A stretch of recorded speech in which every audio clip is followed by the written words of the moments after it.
paz do Senhor, meus queridos e amados irmãos. Estamos aqui mais uma vez no nosso curso de teologia online, nosso curso à distância. Lembrando que estamos estudando sobre a disciplina de síntese do Novo Testamento. A aula 8 tem como tema uma introdução à Epístola aos Romanos. Eu sou o professor Humberto Carlos e sejam bem-vindos a mais uma aula. Lembrando que não deixe de curtir, comentar, compartilhar e ativar o sininho para que vocês possam estar sempre dentro de nosso conteúdo teológico. Lembrando que a gente estamos estudando sobre o Novo Testamento, a gente aprende que o Novo Testamento é composto por 27 livros. Dentro desse módulo, a gente está estudando sobre as cartas paulinas.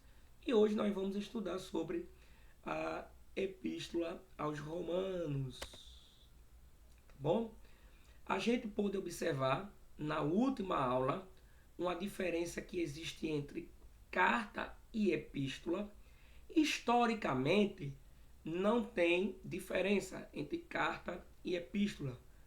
Carta era escrita para um grupo de pessoas ou alguma pessoa, tá bom? E epístola era uma carta. Agora, de uma forma pedagógica, vamos dizer assim, didática e teológica, alguns historiadores vão dizer que existe essa diferença pedagógica. A carta era escrita a uma pessoa, enquanto as epístolas era escrita a um grupo de pessoas, tá bom? Então, por exemplo, o que é carta? Foi escrito a Timóteo, a Tito e Filemon. Isso aqui é considerado cartas, de forma pedagógica, né? E uma epístola aos Romanos, aos Coríntios, aos Gálatas, Efésios, Colossenses, Tessalonicenses, Filipenses. Porque era um grupo de pessoas que estavam localizados numa região. Então, essa é uma forma mesmo didática para que a gente possa compreender. Historicamente, né, literalmente, não existe uma diferença entre carta e epístola. É a mesma coisa. Mas, por questão pedagógica, didática e teológica, para um conhecimento diferenciando, a gente diz que existe essa diferença, tá bom? Mas carta e epístola, ambos são a mesma coisa, tá bom? A gente pôde aprender, né, que existem as cartas maiores, que foi Romanos, 1 e 2 Coríntios, Gálatas e Tessalonicenses, as cartas de prisão, Efésios, Filipenses, Colossenses e Filemon, as cartas pastorais, 1 e 2 Timóteo e Tito. A gente pode observar que existem aqui proto-paulinos, que seguramente são autênticas, isto é, que são da autoria do apóstolo Paulo e que são aceitas por todos os estudiosos. Embora essas cartas ela não tenha sido escrita à mão por Paulo, que alguns afirmam, mas são cartas, sim, do apóstolo Paulo, tá bom? A gente pôde observar na última aula, na introdução, que existia os emanuenses, que eram esses profissionais de escrita que escreviam. E a gente vai perceber que o Paulo também ele tinha esse grupo de pessoas que ele ditava e que escrevia a carta, tá bom? Mas as outras cartas são consideradas de cunho mesmo do Paulo, né? Foi escrita à mão. Entretanto, essas cartas proto-paulinas, que alguns afirmam que não foram escritas à mão por Paulo, mas a gente vai observar que o Paulo se identifica nelas, tá bom? Então, hoje a gente vai estudar sobre os romanos. É interessante, gente, o que vai ser falado agora, a gente observar, conhecer um pouco do contexto histórico de Roma. Como é que surgiu Roma? O que é Roma? Que potência foi essa? Então a gente precisa saber que na época de Cristo e dos apóstolos e da igreja primitiva, Roma era a potência mundial. E como é que a gente vai perceber isso? A gente precisa ter uma visão do contexto histórico sobre Roma, conhecer o autor, né, da epístola, o local, a data, destinatário da epístola aos romanos, mostrar sua forma literária, conteúdo, propósito da epístola e explicar o valor espiritual dessa epístola, tá bom? Vamos lá aqui para um contexto histórico, a origem de Roma. Existe uma explicação mitológica, há quem diga, alguns historiadores, que os romanos explicam a origem da cidade através do mito de Rômulo e Remo. Segundo a mitologia, né, romana, os gêmeos foram jogados no rio Tibre, na Itália, e resgatados por uma loba, isso mesmo, um animal, que os amamentou e foram criados posteriormente por um casal de pastores. Já adultos, retornam à cidade natal de Alba, né, Longa, e ganham terras para fundar uma nova cidade, que seria a atual Roma, tá bom? As origens de Roma, aqui a gente agora vai para uma explicação mais histórica, não mitológica. Essa explicação histórica e da monarquia romana, tá bom? De acordo com os historiadores, a fundação de Roma resulta da mistura de 3 povos que foram habitar na região da Península Itálica: gregos, etruscos e italiotas, que desenvolveram na região uma economia baseada na agricultura e nas atividades pastorais ou pastoris. A sociedade, ela vai ser composta, né, nessa época era formada por patrícios, que eram os nobres, proprietários de terras, e os plebeus, comerciantes, artesãos e de pequenos grupos proprietários. O sistema político era a monarquia, né? Ou seja, a cidade era governada por um rei de origem patrícia, ou seja, de uma linha nobre. A religião, naquele tempo, o período, era politeísta, adotando deuses semelhantes ao dos gregos, porém com nomes diferentes. Nas artes se destacava, né, a pintura, tá bom? A gente vai observar também as esculturas, tudo de uma influência grega.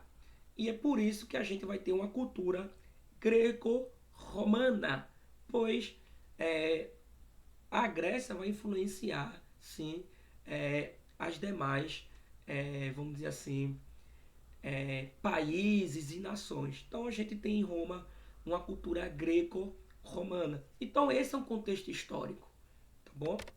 A gente vai perceber que com o passar do tempo, Roma ela vai ser,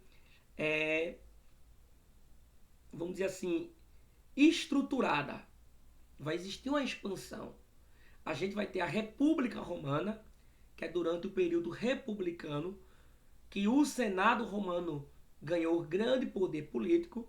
Então, os senadores de origem patrícia é que cuidavam das finanças públicas, da administração da política externa. Então, são os senadores. Então, Roma, depois da era, vamos dizer assim, da monarquia, vai ter um período da República Romana. E com esse período da República Romana, vai ter aqui a formação e a expansão do Império. Então, após dominar toda a Península Itálica, os romanos partiram para as conquistas de outros territórios. Com um exército bem preparado e muitos recursos, venceram os cartagineses, liderados pelo general Aníbal, e nas guerras das Púnicas, né, ali no século 3 antes de Cristo. Então Roma agora vai ganhar, né, uma nova notarialidade, vai se tornando uma potência, pois está conquistando novos territórios, e isso vai ter uma expansão do império. E aí a gente chega no período dos imperadores. A gente vai ver que o Júlio César, esse desbravador, através de muitas grandes conquistas, Júlio César não se torna imperador, mas sem dúvida ele é o maior, ele era senador e ele se torna um grande conquistador. Então César passa a ser um título de conquista, de administração, de governo. E através do César, a gente vai ter agora o período dos imperadores, tá bom? E uns imperadores que marcaram muito é Augusto, tá bom? 27 a.C., tá bom? A gente vai observar ali. A gente vai ver Tibério, Calígula, Nero, Marco Aurélio e Commodus. Só para você ter ideia da influência do Augusto, o mês de agosto, por exemplo, foi inserido por ele em homenagem a ele mesmo. E também julho, em homenagem a Júlio César. Então a gente percebe que a influência de Roma até no nosso calendário, tá bom? Então a gente fica com esse contexto histórico. Agora a gente vem para um testemunho dessa história, desse livro ou dessa epístola aos Romanos. Alguns intérpretes. João Cristóstomo vai dizer que pregador e pai da igreja, veja o que ele vai dizer do século V. Ele pedia que a epístola aos Romanos fosse lida em voz alta uma vez por semana. Agostinho e Lutero se converteram lendo Romanos, entendendo a justiça de Deus pela fé no Evangelho, né? Que o justo viverá da fé. Vai dizer que tanto Agostinho como Lutero, esse texto aí de Romanos 1,17, que vai influenciar, né, esses dois, vamos dizer assim, baluartes, vultos da nossa teologia, tá bom? João Calvino vai dizer que a carta aos Romanos abriu a porta de todos os tesouros do céu. Então a gente tem aqui alguns testemunhos sobre a epístola, algumas citações que a gente percebe a importância da epístola aos Romanos, tá bom?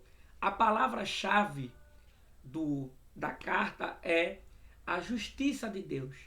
E o versículo-chave é: visto que a justiça de Deus se revela no Evangelho de fé em fé, como está escrito, o justo viverá por fé.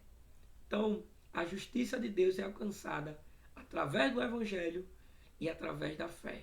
Então, o justo, esse viverá eternamente através da fé e da fé em Cristo.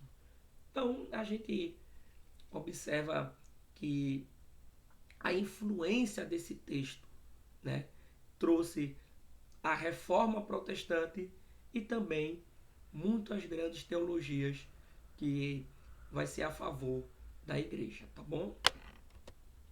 A autoria é de Paulo, tá bom? Da carta aos Romanos. A gente vai observar o próprio Paulo, ele vai declarar abertamente, que é ele que escreveu, né?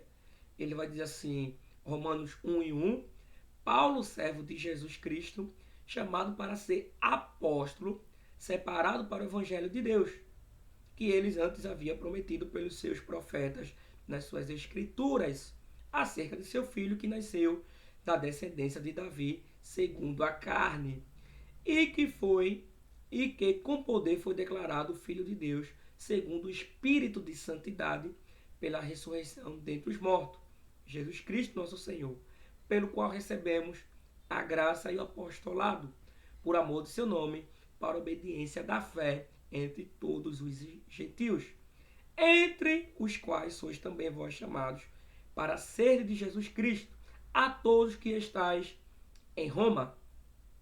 Então a gente percebe aqui, né, essa saudação, Paulo se declarando como autor, tá bom? Temos aqui alguns fatos históricos, né? Paulo, ele queria ir para Roma. No versículo 15 ele vai dizer assim: de modo que quanto está em mim, estou pronto para anunciar o evangelho também a vós que estáis em Roma.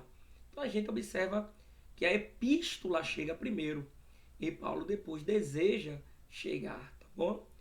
Em Romanos 15:24, a gente vai ter aqui Romanos 15:24 vai dizer assim: eu farei quando for à Espanha, pois espero ver de passagem por vós e ser encaminhado para lá, depois de ter gozado um pouco da vossa companhia. Paulo, ele deseja visitar Roma. Então, provavelmente, quando ele vai dizer assim, que quando estiver indo para a Espanha, estiver lá na Espanha, né? Quando eu for à Espanha, eu também vou vos visitar. Então a gente tem aqui um fator histórico. Paulo, ele escreve, temos aqui o seu padrão, sua saudação, tá bom? E a gente vai ter aqui também um fator histórico que Paulo vai escrever a epístola a favor de outras igrejas que estão passando necessidades. A gente vai observar, ele vai dizer assim, Romanos 15, 26, porque parecia bem a Macedônia e a Acaia levantar uma oferta fraternal para os pobres dentre os santos que estão em Jerusalém. Então a gente percebe aqui que um dos motivos da carta é ele justamente enviar a carta.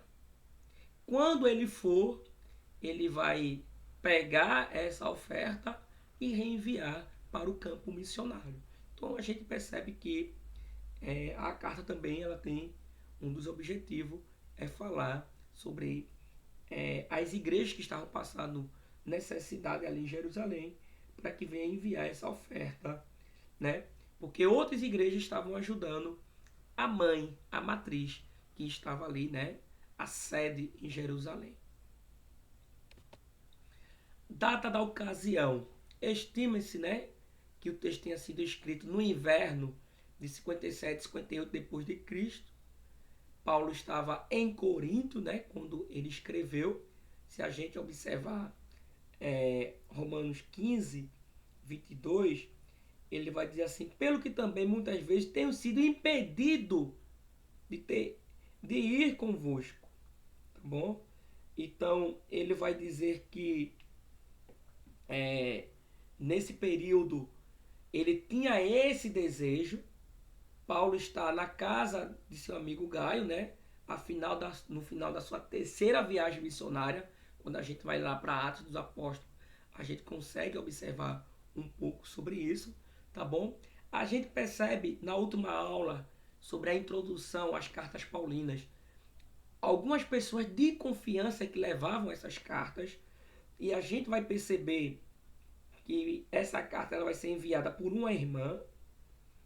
Romanos 16 vai dizer assim, recomendo-vos a nossa irmã Febe, que é serva da igreja que está em Quencreia, para que recebais no Senhor de modo digno aos santos e ajudeis em qualquer coisa que de vos necessitar, porque ela tem sido um amparo de muito para mim, em particular.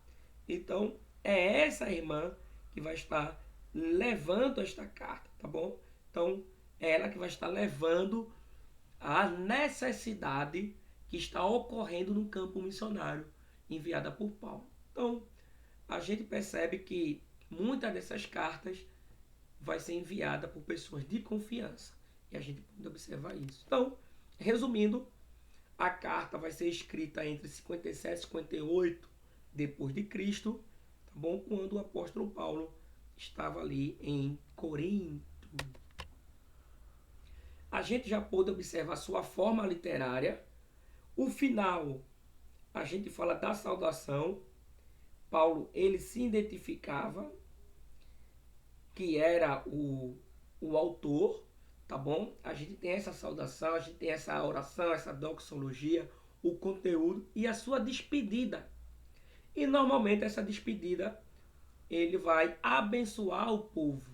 E a gente pode observar que a bênção apostólica vai se tornar, né, um elemento litúrgico. Por quê? Essas cartas eram lidas nos cultos, nas assembleias. E no final Paulo abençoava. Romanos 16, 27 vai dizer assim, ao único Deus sábio seja dada a glória por Jesus Cristo para todo sempre. E amém. E que Deus vos abençoe. Então a gente percebe aqui, né, o Paulo abençoando. Então a gente percebe aqui que existe uma forma literária, uma característica paulina, tá bom? Ao escrever. O que é que alguns historiadores vão dizer e teólogos?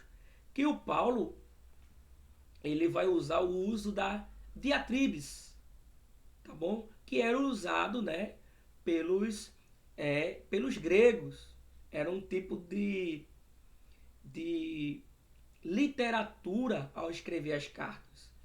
Era um método utilizado por Platão, um filósofo grego. Então Paulo vai usar essa característica, né, de saudação, oração, do conteúdo, da despedida e de abençoar os seus leitores. Então Paulo vai utilizar. Embora a bênção é mais uma questão judaica do que propriamente grega. Tá bom? Então, existiam as saudações, mas o Paulo ele vai colocar em seu final uma bênção, né, que é considerada uma bênção apostólica. A mensagem da carta, a gente pode observar que a gente tem aqui, primeiro, a gente pode três perguntas fundamentais. Como o homem pode se tornar justo para com Deus? Como o homem pode se justificar? Então, a resposta vai estar nos capítulos 1 a 8 de Romanos. Qual é a participação de Israel nessa história? Vocês vão observar no capítulo 9 ao 11. Quais são as manifestações práticas da vida cristã no dia a dia? Você vai observar isso do capítulo 12 ao 16. Então, essa é a mensagem da carta. Aqui a gente tem algumas perguntas de início que vocês precisam saber e a resposta você vai encontrar nesses capítulos. A estrutura e o esboço. Do capítulo 1 ao 11, na teologia, no campo seminário, a gente chama de ortodoxia. É as doutrinas.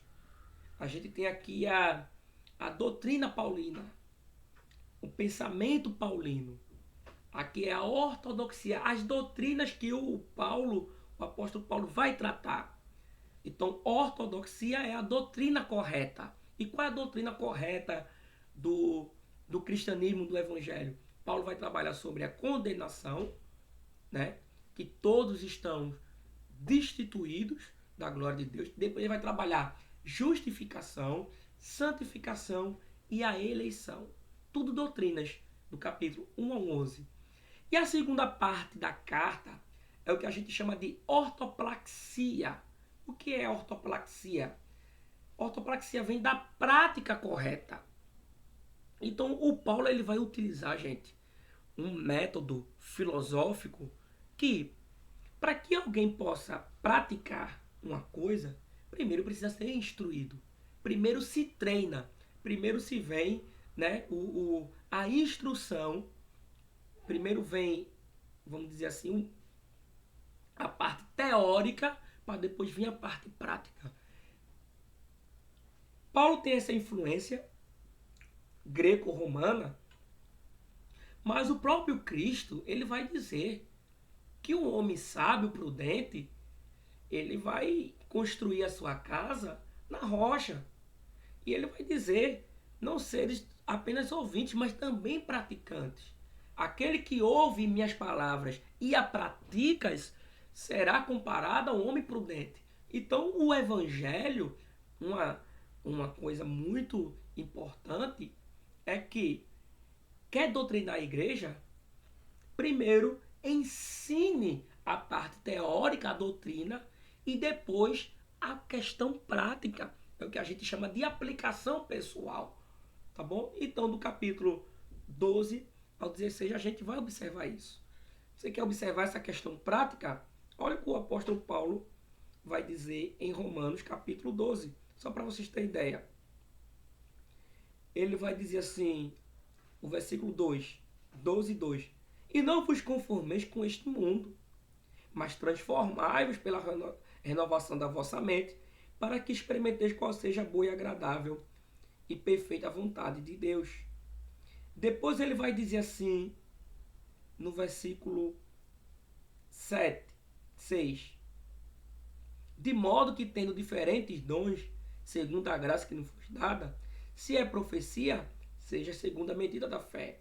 Se é ministério, seja ministrar. Se é ensinar, haja dedicação ao ensino. Aí ele vai dizer, ao que exorta, use esse dom em exortar, e ao que reparte, faça com liberalidade, e o que preside, com zelo, e o que usa de misericórdia, com alegria. O amor seja não fingido, aborrecer o mal e apegai-vos ao bem. Amai-vos cordialmente uns aos outros, com amor fraternal, preferindo-os honrar uns aos outros.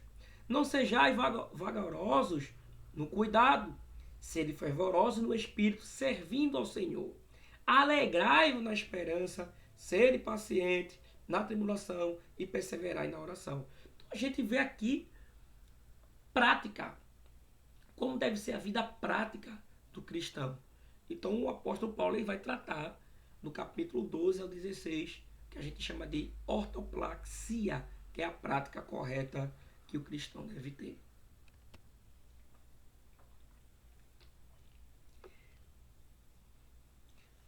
O que a gente tem aqui, a mensagem de Romanos? Primeira parte doutrinária, que a gente pode observar. A gente vai... O evangelho é explicado, tá bom? E depois o segundo quadro, como esse evangelho deve ser vivido, tá bom? Que é a questão prática. Então, o primeiro quadro a gente chama de ortodoxia e o segundo quadro de ortoplaxia. Quais as lições que a gente deve tomar em Romanos? Professor, o que a gente deve ter aqui é aprender? Se vocês querem dar doutrina, gente, vocês tomam conta de igreja, vocês têm já uma bagagem e têm a oportunidade de doutrinar a igreja, as epístolas de Paulo, ela é muito, posso falar assim para vocês, indicada e sugerida. Romanos capítulo 1 e o versículo 18 vai dizer assim: pois do céu é revelada a ira de Deus contra toda a impiedade e injustiça dos homens que detêm a verdade e a justiça, porquanto o que Deus se pode conhecer, nele se manifesta, porque Deus o manifestou. E aqui eu queria, resumindo, por isso Deus os entregou nas consciências de seus corações, a imundícia para serem os seus corpos desonrados. Por quê, irmãos? Veja uma doutrina que a gente pode dar aqui. O tema: qual é a consequência de pessoas ou de homens que não glorificam a Deus? O que é que nós temos aqui? Quando Deus entrega os homens aos seus próprios, né? Veja que Paulo vai dizer aqui: Deus entregou as suas próprias paixões e fames, porque até suas mulheres mudaram o uso natural, que era contrário à natureza. Semelhante também os varões, deixando o uso natural da mulher, se inflamaram sua sensualidade, um para com os outros, varão com varão, cometendo torpeza, recebendo em si mesmo a devida recompensa de seu erro. Se nós observarmos aqui, estando cheio de toda injustiça, malícia, cobiça, maldade, cheio de inveja, homicídio, contenda, malignidade, murmuradores, aborrecedores, inventores de males, infiéis. Então, a primeira coisa que a gente tem na Epístola aos Romanos é o cuidado que o homem deve ter. Porque, tendo conhecimento de Deus, não glorificaram a Deus. Então, quando desprezamos o conhecimento de Deus, ele nos entrega a uma disposição mental reprovável. Então, se a nossa mente reprova a Deus, a prática também vai reprovar. Por isso, Paulo vai tratar muito sobre essa questão de ortodoxia e ortoplaxia, a doutrina e a prática.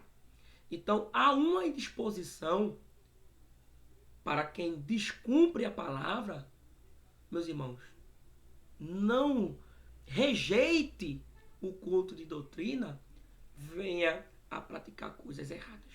Tem uma tendência muito grande. Então, se você não está disposto a obedecer a Deus, Ele pode permitir que você ouça aquilo que você quer e ouvir o que você não precisa. Tá bom?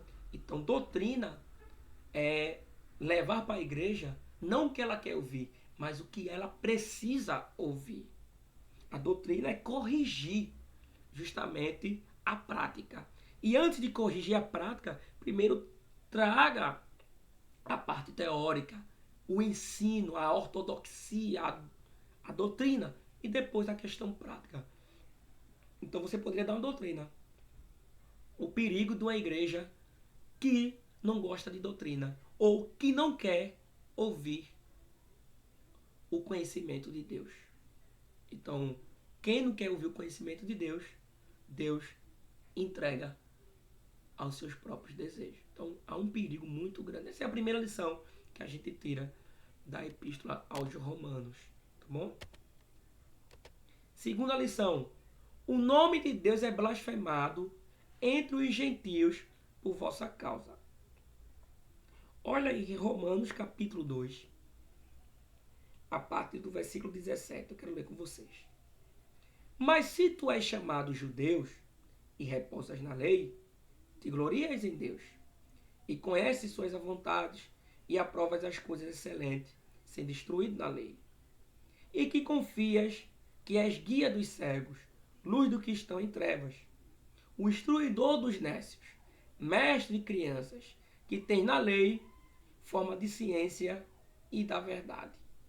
Tu, pois, que ensinas a outro e não te ensinas a ti mesmo, tu que pregas e que não se deve furtar e furtas, tu que dizes que não se deve cometer adultério e adulteras, tu que abominas os ídolos e roubas os templos, tu que te glorias na lei, desonra a Deus pela transgressão da lei. Veja só, assim, pois, por vossa causa, o nome de Deus é blasfemado entre os gentios, como está escrito. Olha aqui uma segunda doutrina que você pode dar para a igreja. Por que o nome de Deus é blasfemado no mundo?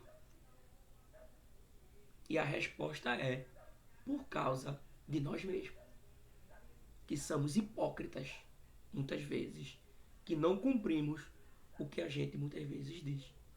E isso Cristo vai bater. Isso vai fazer do evangelho diferente.